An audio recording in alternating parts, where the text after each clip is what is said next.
ప్రియులారా, దేవుని వాక్యం చూసుకుందాం. పేతురు రాసిన మొదటి పత్రిక 2వ అధ్యాయము.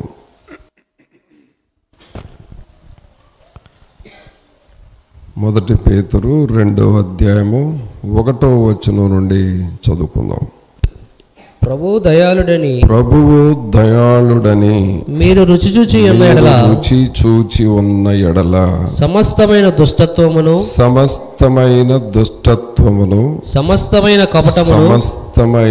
కపటమును వేషధారణను అసూయను సమస్త దూషణ మాటలను మాని క్రొత్తగా జన్మించిన శిశువులను పోలిన వారై నిర్మలమైన వాక్యమును పాలవలన రక్షణ విషయములో ఎదుగు నిమిత్తము ఆ పాలను అపేక్షించుడి. ప్రభువుని పిల్లరా, ఇక్కడ మనం చదువుతున్న ఈ వాక్య భాగంలో ఇక్కడ 3 విషయాలు పేతురు గారు మన దృష్టికి తీసుకొస్తున్నాడు.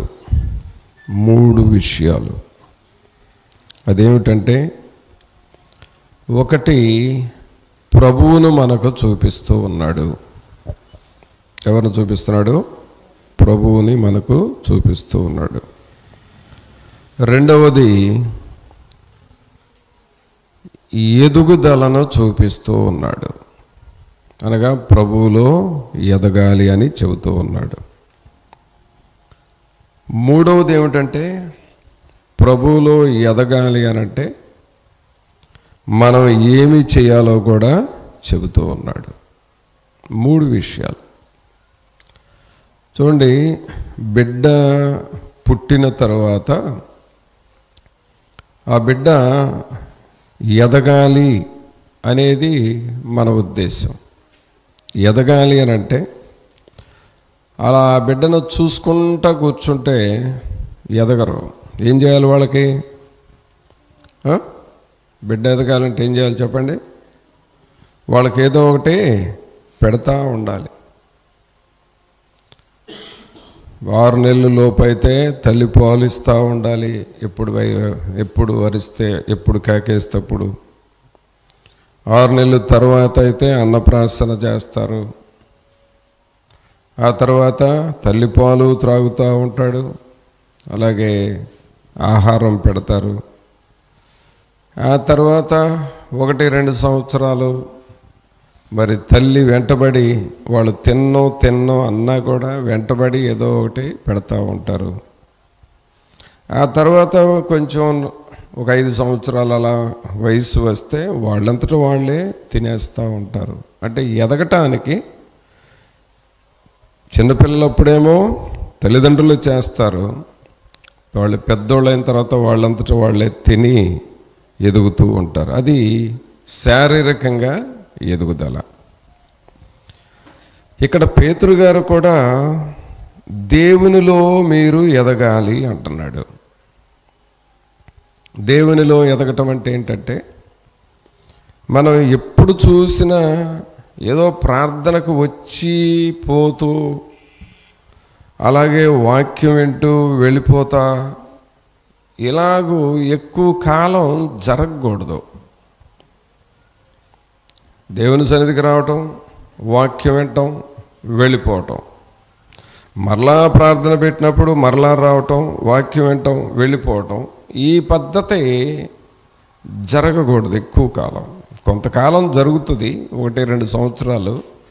కానీ ఇంకా 3 సంవత్సరాలు, 4, 5, 6 సంవత్సరాలు పెరుగుతూ ఉన్నా కూడా అదే పద్ధతిలో ఉన్నావు అని అంటే నీవు ఆత్మీయంగా ఎదగట్లేదని అర్థం.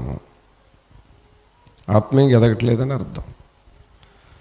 మరి పుట్టిన బిడ్డ ఎదగకపోతే తల్లికి బాధే, తండ్రికి బాధే.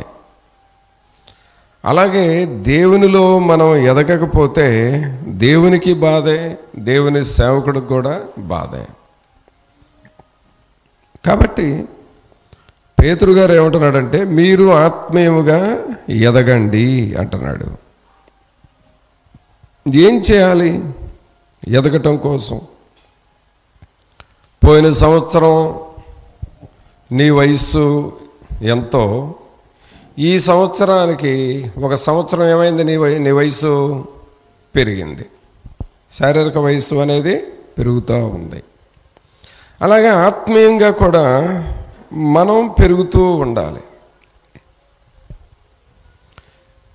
ఎంతకాలం చూసినా ప్రార్థన చేయటం నేర్చుకోకపోతే, ఎంతకాలం చూసినా మారు మనసు పొందకపోతే, ఎంతకాలం చూసినా వాక్యములో గ్రహింపు లేకుండా ఉంటే నువ్వు ఎదగట్లేదని అర్థం. అందుకనే పిల్లరా, దేవునిలో మనం ఎదగాలి అనేది పేతురు యొక్క ఉద్దేశం. మరి దేవునిలో ఎదగటానికి మనం ఏం చేయాలంట? మొదటి వచనం చూడండి. ప్రభువు దయాళుడని మీరు రుచి చూచి ఉన్న ఎడల. అందరూ చెప్పండి అన్నమాట. ప్రభువు దయాళుడని మీరు రుచి చూచి ఉన్న ఎడల అంటే మొట్టమొదట దేవునిని మనం రుచి చూడాలి. అసలు దేవునిని రుచి చూడాలి. బాగా అన్నిటికంటే రుచి అయిన పదార్థం ఏదో ఒకటి ఉంటుంది. అన్నిటికంటే రుచి అయిన పదార్థం పేరు ఒకటి చెప్పండి. తేనె. తేనె అనేది కొంచెం రుచి అయిన పదార్థం, అంతేనా? అలాగూ రుచి అయిన పదార్థాలు కొన్ని ఉంటాయి, అది అందరూ తింటూ ఉంటారు. ఇప్పుడు ప్రభువు దయాళుడని రుచి చూచి ఉన్నాడంటే దేవునిని మనం రుచి చూడాలి. దేవునిని మనం ఏం చూడాలండి? రుచి చూడాలి. దేవుణ్ణి రుచి చూడటం అంటే ఏమిటి అని అంటే,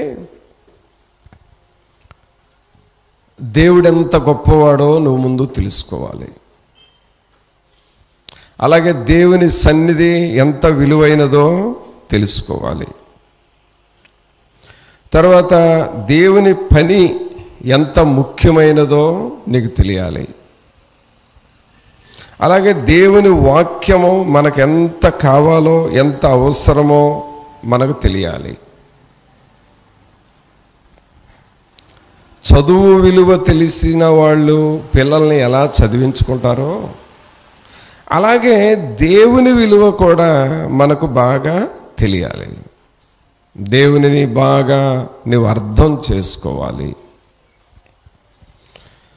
అయితే దేవుని రుచి చూడటం అంటే ఏమిటి? దేవుని రుచి చూడటం అంటే ఏమిటి అని అంటే, అక్కడ చూడండి, ఆయన రుచి చూడటం అంటే దేవునిలో ఉన్న శక్తిని మనం తెలుసుకోవాలి. ఉదయము సాధు సుందర సింగ్ని గురించి మనం విన్నాం ఆరాధనలో. సాధు సుందర సింగ్కి మరి ఆ బైబిల్ వదిలిపెట్టు, నువ్వు ప్రార్థన మానేయి, మనకు ఆ దేవుడితో పని లేదు, అలాగే ఆ బైబిల్ గ్రంథాన్ని వదిలేసేయి, నీవు దేవుణ్ణి వదిలిపెడితే మరి ఏమిస్తామని చెప్పారు? చాలా బంగారము, ఆ నగలు వజ్రాలు నీకు ఇస్తాము అని చెప్పారు సాధు సుందర్ సింగ్కి. కానీ ఆయన ఏమన్నాడు? నాకు వీటిల్లో ఏది అవసరం లేదు, నాకు నా ప్రభు, నా దేవుడు ఉంటే నాకు చాలు అని అన్నాడు. అంటే దేవునిని ఎంత బాగా అర్థం చేసుకున్నాడో మనకు అర్థం అవుతుంది. దేవునిని ఎంతగా గ్రహించుకున్నాడో తెలుస్తూ ఉంది. కావున పిల్లరా, మొట్టమొదట మనం చేయాల్సింది ఏమిటంటే దేవునిని బాగా అర్థం చేసుకోవాలి. దేవుని వాక్యాన్ని నువ్వు అర్థం చేసుకోవాలి. నేనేంటి, నా పరిస్థితులు ఏంటి, నా జీవితం ఏంటి, రాబోయే కాలంలో నా భవిష్యత్తు ఏమిటి, అలాగే మరి పిల్లల సంగతి ఏమిటి, కుటుంబం సంగతి ఏమిటి, ఇవన్నీ ఆలోచన చేసినప్పుడు వీటన్నిటికీ ప్రభువే ఆధారము అన్న సంగతి నీకు బాగా తెలుసుకోవాలి. అందుకనే ఇక్కడ పేతురు గారు రాస్తున్నాడు, ప్రభువు దయాళుడని మీరు రుచి చూచి ఉన్న ఎడల సమస్తమైన దుష్టత్వమును, సమస్తమైన కపటమును, వేషధారణను, అసూయను, సమస్త దూషణ మాటలను మాని. చూడండి ఇక్కడ ఎలాంటిది అనంటే, మన ఆత్మీయ జీవితాన్ని ముందుకు పోకుండా ఎప్పటికప్పుడు వెనక్కలాగే పనులు కొన్ని ఉంటాయి. మనల్ని ముందుకు ఇవ్వు, మనల్ని వెనక్కి లాగుతూ ఉంటాయి. ఆ లాగే ఏమిటి అనంటే దుష్టత్వం అంట. ఏంటంటే అది దుష్టత్వం. దుష్టత్వము అంటే మనం కరెక్ట్గా ఒక జరిగిన విషయం చెప్పుకోవాలి అనంటే, బైబిల్ గ్రంథంలో యోసేపు యొక్క అన్నలు చేసిన పని దుష్టత్వం అంటే. యోసేపేమో వాళ్ళ అన్నలు పొలంలో గొర్రెలు కాపలా కాస్తున్నారు కాబట్టి వాళ్ళ నాన్న వాళ్ళకి భోజనం, ఆ రోజుల్లో జున్నుగడ్డలు తినేవాళ్ళంట బాగా. ఆ జున్నుగడ్డలు ఇప్పుడే చెప్పుకున్నాం చూడండి, తేనె, ఇలాంటి ఆహార పదార్థాలన్నీ తీసుకొని వెళ్ళాడు యోసేపు. ఎవరికి? వాళ్ళ అన్నలకి. మరి అన్నలు ఏం చేశారు? ఇదిగోరా ఈ కళ్ళగనేవాడు వస్తున్నాడు, వీడు మన చేతికి బాగా దొరికాడక వీడిని చంపేద్దాం అందరం కలిసి అని ప్లాన్ చేశారు. ఈయనేమో వాళ్ళు ఆకలి కొనున్నారని భోజనము, ఆ ద్రాక్ష గెలలు, జున్నుగడ్డలు, తేనె ఇవన్నీ తీసుకొని వెళుతుంటే వాళ్ళ ఆకలి తీరుద్దామని, వాళ్ళేమో ఇదిగో మన దగ్గరికి వస్తున్నాడు, వీడిని ఎలాగైనా సరే చంపేయాలని ఆలోచన చేశారు. ఆ తర్వాత వాళ్ళు ఏం చేశారో మనకు తెలుసు కదా. చివరికి ఆ పెద్దోడు రూబేను, అరే అట్లా చంపొద్దు, మన తోడబుట్టినోడిని చంపుకుంటే ఎలాగో, అవసరమైతే ఏదైనా శిక్షించి వదిలేయండి కానీ చంపొద్దు అని ఆయన ఒక మాట చెప్పాడు. లేకపోతే చంపేసి ఉండేవాళ్ళు. అది దేవుని ప్రణాళిక, చంపనివ్వాల. అందుకని వాళ్ళు ఏం చేశారు, ఆయన కట్టుకున్న వస్త్రాలు కూడా తీసేసి వాటిని తీసుకువెళ్ళి ఒక జంతువును చంపి రక్తంలో ముంచి ఈ యోసేపునేమో ఆ గోతిలో పడేసి వెళ్ళిపోయారు. ఎంత భయంకరమైన పరిస్థితి అండి. అది దుష్టత్వం అంటే. పిల్లరా, తెలియకుండా మన హృదయాలలో కూడా ఇలాంటి దుష్టత్వపు ఆలోచనలు ఉంటాయి. కొన్నిసార్లు ఇలాంటివి చేయకపోవచ్చు కానీ ఇలాంటి ఆలోచనలు కూడా వస్తాయి మనకు. వాడిని అలా చేయాలి, వీళ్ళని ఎలా చేయాలి అనే ఆ దుష్ట ఆలోచనలు వస్తూ ఉంటాయి. ఇప్పుడు నువ్వు భక్తి చేస్తున్నావు, నీవు బైబిల్ చదువుతున్నావు, వాక్యం వింటున్నావు, కానీ ఈ దుష్టాలోచనలు నిన్ను వెంటాడుతూ ఉంటాయి. వీటిని నీవు నీ లోపల ఉండనించినంత కాలము నీ భక్తి జీవితం ఎదగదు. అందుకనే ఈ దుష్ట ఆలోచనలు మనం పూర్తిగా వదిలేసుకోవాలి. చాలామంది ప్రార్థనలు చేస్తారు కానీ ప్రార్థనే అంటారు, దుష్టత్వమే అంటారు. రెండు కలిసి ఉండవు కదా. అటు ప్రార్థన, దుష్టత్వం రెండు కలిసి ఉండవు. ఇటు దేవుని వాక్యము, పాపము రెండు కలిసి ఉండవు. ఇప్పుడు మనం ఇక్కడ లైట్ వేసాము, ఇక్కడ ఏమైనా చీకటిగా ఉందా? చీకటి వెలుగు రెండు కలిసి ఉండవు.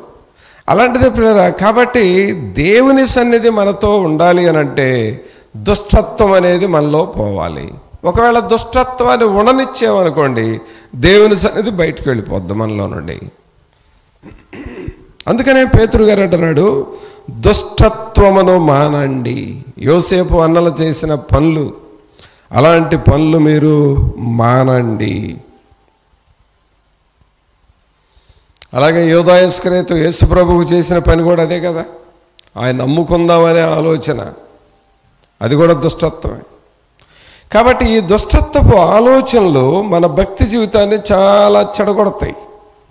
అందుకని ఏమంటున్నాడు, ప్రభువు దయాళుడని మీరు రుచి చూచి ఉన్న ఎడల సమస్తమైన దుష్టత్వమును సమస్తమైన కపటమును. కపటం అంటే ఏంటి? కపటం అంటే ఏంటండి? పైకి బాగా మాట్లాడతారు, పైకి మాత్రం చాలా అసలు నా హృదయంలో ఏమీ లేదు అన్నట్లుగా మాట్లాడతారు పైకి. కానీ వాళ్ళు వెళ్ళిన తర్వాత లోపల కపటం బయటకు వస్తుంది.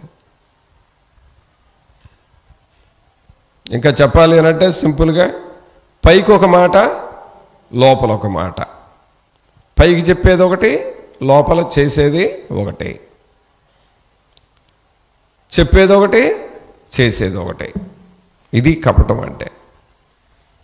ప్రియరా, దేవుని సన్నిధిలోనికి వచ్చిన తర్వాత ప్రభువులో నువ్వు ఎదగాలనుకున్నప్పుడు ఈ కపటం కూడా మనలో నుండి పోవాలి. చాలామంది వాక్యం వింటారు కానీ ఎదగరు, దేవుని సన్నిధిలో ప్రార్థన చేస్తూ ఉంటారు కానీ ఫలించరు. కారణం ఏంటంటే ఇవి ఉంటాయి లోపల, ఈ కపటం అనేది ఉంటుంది. ఇది మనకు తెలుసు, మనలో కపటం ఉంది అని, మనలో వేషధారణ ఉందని, మనలో పైకి ఒకటి లోపల ఒకటి ఉంటుందని, లోపలేం ఒకటి ఆలోచిస్తున్నాం పైకి ఇంకోటి చెబుతున్నాం అనేది మనకు తెలుసు. కానీ అది లోపల ఉంచుకొని బయటపడకుండా మేనేజ్ చేసుకుంటూ ఆరాధనలో ఉంటారు కొంతమంది. అందువలన పేతురు గారు ఏమంటాడంటే ఇలాంటి అన్ని మీరు మానాలి. సమస్తమైన కపటమును, తర్వాత వేషధారణ. వేషధారణ అంటే భక్తి జీవితంలో వచ్చే వేషధారణ. దేవుని సన్నిధిలో మనం యథార్థంగా ఉండకపోవటము, ఈ వేషధారణ ఇది కూడా దేవునికి చెందినది కాదు. తర్వాత అసూయ, తర్వాత సమస్త దూషణ మాటలు. మాటలు, ఈ మాటలు ఎలాంటివంటే వెన్నుపోటు పొడిచినంత మాటలు, కత్తిపోటు వంటి మాటలు పలుకువారు కలరు అని ఉంది కదా దేవుని వాక్యంలో. అలాంటి మాటలు. కావున ప్రభునంతులారా, ఇలాంటివన్నీ మనం మాని ఇంకేం చేయాలంట?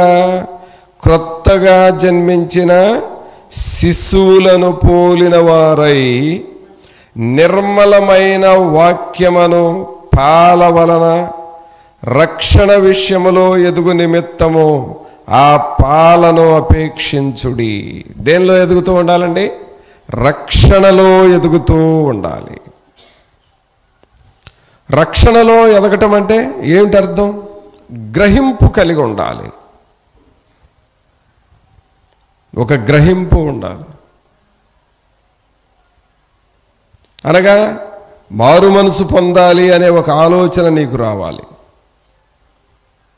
అసలు మొట్టమొదట నీకు రక్షణ పొందాలి అనే ఆలోచన నీకు రావాలి. ఆలోచన వస్తే నువ్వు వాక్యాన్ని విని గ్రహించుకుంటున్నావని అర్థం. రక్షణ పొందాలి అనే ఆలోచన నీకు ఎందుకు వస్తుందో తెలుసా? ఒకవేళ నా జీవితం ఏమన్నా అయితే నరకానికి వెళతాను కదా, ఏంటి ఉపయోగం? ఎంత సాధించి ఎంత సంపాదించి ఏంటి ఉపయోగం? నరకానికి వెళ్ళిపోతాం, దయ్యాలం అయిపోతాం. అయ్యో ఈ భయంకరమైన శ్రమ కదా అది అగ్ని ఆరదు, పురుగు చావదు కదా, ఇది తప్పించుకోవాలి, రక్షణ పొందాలి అనే ఒక ఆలోచన నీకు రావాలి. అది ఎప్పుడో కాదు, రోగాలు వచ్చి చావబోయేటప్పుడు కాదు, నువ్వు క్షేమంగా ఉన్నప్పుడే, ఆరోగ్యంగా ఉన్నప్పుడే నీకు ఆలోచనలు రావాలి. తర్వాత రక్షణ విషయంలో ఎదగటం అంటే అర్థం ఏంటంటే, రక్షణ పొందిన నీవు ఇక రక్షణ పొంది కదలకుండా కూర్చోమని కాదు అర్థం. నీవు దేవుని వాక్యాన్ని భుజిస్తూ ఉండాలి, చదువుతూ ఉండాలి. దేవుని వాక్యాన్ని చదువుతున్నప్పుడు నీవు మానసికంగా అభివృద్ధి చెందుతూ ఉంటావు. దేవుని వాక్యాన్ని చదువుతూ ఉన్నప్పుడు నీకు జ్ఞానము వస్తుంది. వాక్యమును చదువుతూ ఉంటే జ్ఞానం వస్తుంది. ఎందుకంటే వాక్యమే దేవుడై ఉన్నాడు, దేవుడే వాక్యమై ఉన్నాడు. బైబిల్ చదువుతూ ఉంటే దేవుడంటే ఏంటో నీకు అర్థం అవుతుంది.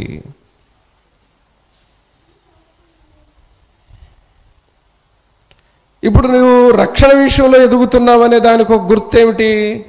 బైబిల్ని చదువుతూ ఉంటావు, దేవుని వాక్యాన్ని చదువుతూ ఉంటావు. ఏదో ఒకసారి కాదు, జీవితానికి ఒకసారి కాదు, సంవత్సరానికి ఒకసారి అన్నా చదువుతారు. నువ్వెంత బిజీగా అన్నా ఉండు, ఎంత ఉద్యోగం అన్నా చెయ్యి, ఎంత పనులన్నా చేసుకో, కానీ వాక్యమే, వాక్యానికి ఇవ్వవలసిన స్థానము, విలువ నీ జీవితంలో ఇస్తూ ఉంటావు. ఒకవేళ పగలంతా బిజీగా ఉండి నువ్వు వాక్యం చదవటం మర్చిపోతే రాత్రి పడుకోబోయే ముందు ప్రార్థన చేసుకుంటావు కదా, ఆ ప్రార్థన చేసుకొని పడుకోబోయేటప్పుడు అర్రే నేను ఈరోజు వాక్యం చదవలేదని దేవుడు గుర్తు చేస్తాడు. ఆ టైంలో కూడా అయ్యో వాక్యం చదవలేదని నిద్రాపుకొని ఆయన మోకాళ్ళ మీద దేవుని వాక్యం చదువుతారు. అది రక్షణ విషయంలో ఎదగటము. ఇంకా రక్షణ విషయంలో ఎదగటం అంటే అర్థం ఏంటంటే దేవుని గూర్చిన ఆశలు నీకు వస్తూ ఉంటాయి. దేవునిని గూర్చిన ఆశలు అనగా ఇంకా నేను వాక్యాన్ని తెలుసుకోవాలి, ఇంకా నేను ప్రభువుకు దగ్గర అవ్వాలి, ఇంకా పరలోక అనుభవాలు నేను పొందుకోవాలి, నా జీవితంలో నేను దేవుని స్వరము వినాలి. బైబిల్ గ్రంథంలో ఎంతమంది దేవుని స్వరం విన్నారండి? సాధు సుందర్ సింగ్ అనే భక్తుడు మరి ఈ లోకంలో ఎంత ధనాన్ని చూపించినా దేవుడు తప్ప నాకు ఏది వద్దు అనటానికి కారణము ఆయన పొందిన దర్శనము, ఆయన విన్న స్వరమే కారణము. సౌలు ఆ స్వరం విన్నాడు, సమూయేలు ఆ స్వరం విన్నాడు, అబ్రహాము ఆ స్వరం విన్నాడు, మోషే ఆ స్వరం విన్నాడు, యోసేపు ఆ స్వరం విన్నాడు, మరియా ఆ స్వరం విన్నది, గొర్రెల కాపర్ల ఆ స్వరం విన్నారు. మరి మనం ఆ స్వరం వింటున్నామా? రక్షణ విషయంలో ఎదగటానికి నీవు దేవుని స్వరాన్ని వినాలి. మన ఇంట్లో వాళ్ళ కేకలు ఆ స్వరాలు కాదు మనం వినాల్సింది. వీధుల్లో కేకలు వస్తూ ఉంటాయి, అవి కాదు మనం వినాల్సింది దేవుని స్వరము. నీ స్వరము వినిపించు ప్రభువా, నీ దాసుడాలకించున్.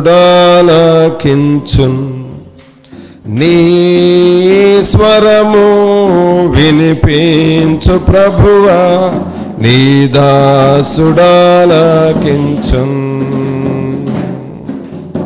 చూసారా?